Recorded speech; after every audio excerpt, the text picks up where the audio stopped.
मैं बस इतना कहना चाहूँगा कि ये एक ऐसा अधिकार है जो देशवासियों के सर्वोच्च अधिकारों में से एक है, मताधिकार, जिसका उपयोग कर कर आप अपने अपने आने वाले भविष्य के जीवन को बेहतर कर सकते हैं।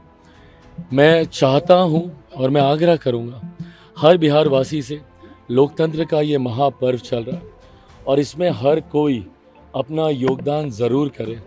हम लोग भी चुनाव प्रचार में व्यस्तता हद से ज़्यादा है क्योंकि अब दूसरे चरण का नामांकन भी जल्द समाप्त होने वाला है, पर उसके बावजूद अपनी जिम्मेदारी का एहसास निभाते हुए आज मैं यहाँ अपने गांव, मेरे नेता मेरे पिता आदरणीय रामविलास पासवान जी की जन्मभूमि अलौली के शहर बन्नी में आज आया हूँ और मैंने अपना वोट देकर अपनी जिम्मेदारी निभाने का प्रयास किया। मैं चाहूँगा कि हर बिहारवासी ऐसे ही अपनी जिम्मेदारी को निभाते हुए अपनी सोच वाली सरकार को बनाने का कार्य करें। चिराग जी, विपक्ष की तरफ से कहा जा रहा है महागठबंधन जहाँ पर मजबूत है वहाँ पर वोटिंग स्लो कराई जा रही है। देखिए, ये हर बार का है, ये आरोप प्रत्यारोप कोई नए नहीं है। महागठबंधन के साथ दिक्कत क्या है ना कि ये लोग बहाने तलाशने में जितनी मेहनत लगाते हैं, इतनी मेहनत अगर ये जनता से जुड़ने में करते तो संभवतः इन बहानों की इनको ज़रूरत नहीं पड़ती। महागठबंधन चुनाव हार रहा है, उसकी आप हताशा बोल लीजिए, उसकी आप निराशा बोल लीजिए।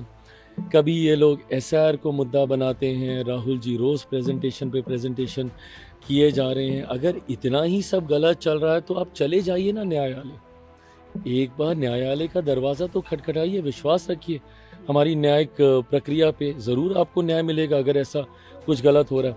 बट आके से भ्रम फैलाना, हल्ला करना, और जब औपचारिक तौर पर, अधिकृत तौर पर अगर कोई कार्रवाई करने की बात आती है तो ये सब बैकफुट पे चले जाते हैं। ऐसे में पहले दशकों तक ईवीएम का बहाना चला था। चलिए, अब मुझे खुशी इस बात की है कि सारी ईवीएम्स ठीक हैं, अब कोई ईवीएम को कोई दोष नहीं देता। अब ये लोग वोटर लिस्ट को दोष देते हैं। अब जब चुनाव मतदान चल रहा है तो यहाँ पे स्लो, वहाँ पे ज़्यादा। ये जिम्मेदारी चुनाव आयोग की बनती है कि सुनिश्चित करेंगे वो कि हर बूथ पे ज़्यादा से ज़्यादा मतदान हो और तय सीमा के भीतर ये हो। तो ये जिम्मेदारी चुनाव आयोग की भी है, तो महागठबंधन को इसके लिए कतई चिंतित होने की जरूरत नहीं है। वोट चोरी के बाद अब सरकार चोरी का आरोप लगाया है राहुल जी ने। हाँ, वोट चोरी के आरोपों के बाद सरकार चोरी की बात कही है बिहार में राहुल जी ने।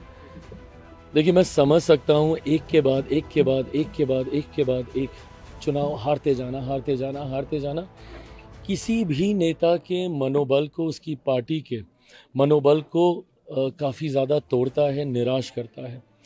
ऐसे में अपने दल के नेता कार्यकर्ताओं के मनोबल को बनाए रखने के लिए, उनको उत्साहित रखने के लिए आपको समय समय पर कोई ना कोई शगुफा तो देना होगा ना।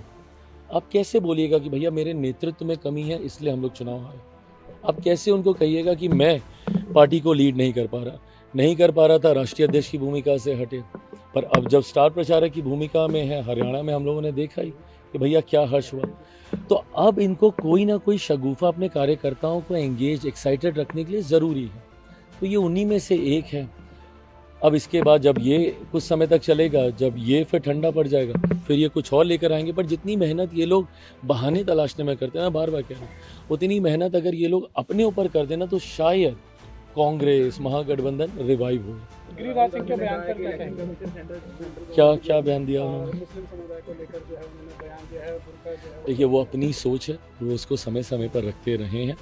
मैं ये मानता हूँ कि हर धर्म की भावना का सम्मान करते हुए कोई गलत चीज़ भी नहीं होनी चाहिए, इस बात को भी हम लोग को सुनिश्चित करना है। धर्म की आड़ में कोई असामाजिक तत्व व्यवस्था का नाजायज़ फ़ायदा ना उठाए, ये जिम्मेदारी भी हम लोग को निभानी है।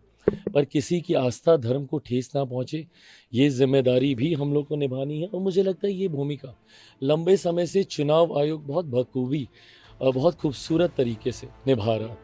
तो ऐसे में मुझे लगता है समय समय पर चुनाव आयोग को जब जो ज़रूरत पड़ेगी, देखिए हम लोग राजनीतिक दल हैं, हम लोग अपनी सुझाव ही दे सकते हैं।